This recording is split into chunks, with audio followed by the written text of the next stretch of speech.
ക്രൈസ്തവ സഭയെ കൂടെ നിർത്താൻ വേണ്ടി ഒരു ക്രിസ്ത്യൻ ഔട്ട്റീച്ചിന് വേണ്ടിയുള്ള ശ്രമം, അതുപോലെ മുസ്ലിം ഔട്ട്റീച്ചിന് വേണ്ടിയുള്ള ശ്രമം. ഇപ്പോൾ ഇത്തവണ ഹജ്ജ് യാത്രയ്ക്ക് പോയ ആളുകളുടെ വീടുകളിൽ ഒരു സന്ദേശം എത്തിയിട്ടുണ്ട്. കാരണം ഹജ്ജ് യാത്രയ്ക്ക് വേണ്ടി പ്രധാനമന്ത്രി ചെയ്തിട്ടുള്ള കാര്യങ്ങളൊക്കെ പറഞ്ഞ് ഞാൻ കഴിഞ്ഞ ദിവസം ഒരു ഫേസ്ബുക്ക് പോസ്റ്റ് കാണുകയായിരുന്നു. ഹജ്ജിന് പോകാത്ത ഒരാളുടെ വീട്ടിലും ഈ സന്ദേശം എത്തിയിട്ടുണ്ട്. കേരള BJP എന്ന് പറഞ്ഞിട്ട് വരുന്നൊരു സന്ദേശം. ഞാൻ പറഞ്ഞത് ആ വീടുകളിൽ ചെന്ന് കൊടുക്കുന്ന ഇതാണ്. അതായത് മുസ്ലിങ്ങളെ കൂടെ നിർത്താൻ, ക്രൈസ്തവരെ കൂടെ നിർത്താൻ വേണ്ടിയൊക്കെ BJP നടത്തുന്ന പരിശ്രമങ്ങളാണ് ഇതൊക്കെ. ഇപ്പോൾ ഈ ഛത്തീസ്ഗഡ് സംഭവത്തിന് ശേഷം വലിയൊരു അകൽച്ച ക്രൈസ്തവ വിഭാഗങ്ങൾക്കുണ്ടായിട്ടുണ്ട്.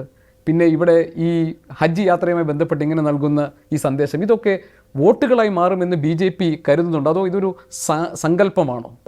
ക്രിസ്ത്യൻ സമൂഹത്തിന് BJPയോടുള്ള അകൽച്ചയുന്നില്ല എന്നും പറഞ്ഞ് അതിനർത്ഥം എന്തെങ്കിലും ഒരു വിഷയം വരുമ്പോൾ ആ വിഷയത്തോട് അവർ പ്രതികരിക്കും. അത് സ്വാഭാവികമാണ്, പ്രതികരിക്കണം. ഞങ്ങൾ ആ പ്രതികരണത്തെ സ്വാഗതം ചെയ്യുകയാണല്ലോ ചെയ്തിട്ടുള്ളത്.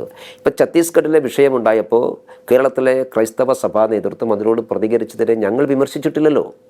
ഞങ്ങൾ ആ വിമർശനത്തെ പോസിറ്റീവായിട്ട് ഉൾക്കൊണ്ടു. കാരണം അതൊരു വിഷയം വരുമ്പോൾ പ്രതികരിക്കും, സ്വാഭാവിക പ്രതികരിക്കണം. അവരുടെ നിലപാടുകളെ പക്ഷേ രാഷ്ട്രീയ തന്ത്രത്തിന്റെ ഭാഗമല്ല. അതേ സഭാ നേതൃത്വം തിരിച്ചു പറഞ്ഞല്ലോ.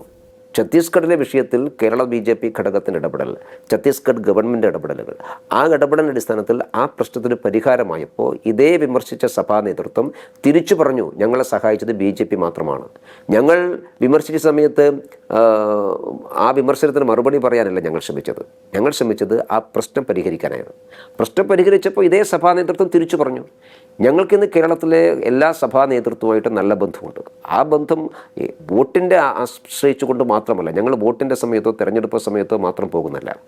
ഞങ്ങൾക്ക് ആവശ്യം കേരളത്തിൽ BJP എല്ലാവരെയും ഉൾക്കൊള്ളുന്ന ഒരു പാർട്ടിയായിട്ട് മാറാനുള്ള ശ്രമത്തിലാണ്. ലോകത്തെവിടെയായാലും ഏത് സമയത്തും 24 വാർത്തകളും ഓഗ്മെന്റഡ് റിയാലിറ്റി പാക്കേജുകളും എക്സ്പ്ലെയിനറുകളും വിശദമായി കാണാൻ ഞങ്ങളുടെ YouTube ചാനൽ നിങ്ങൾക്ക് സബ്സ്ക്രൈബ് ചെയ്യാം.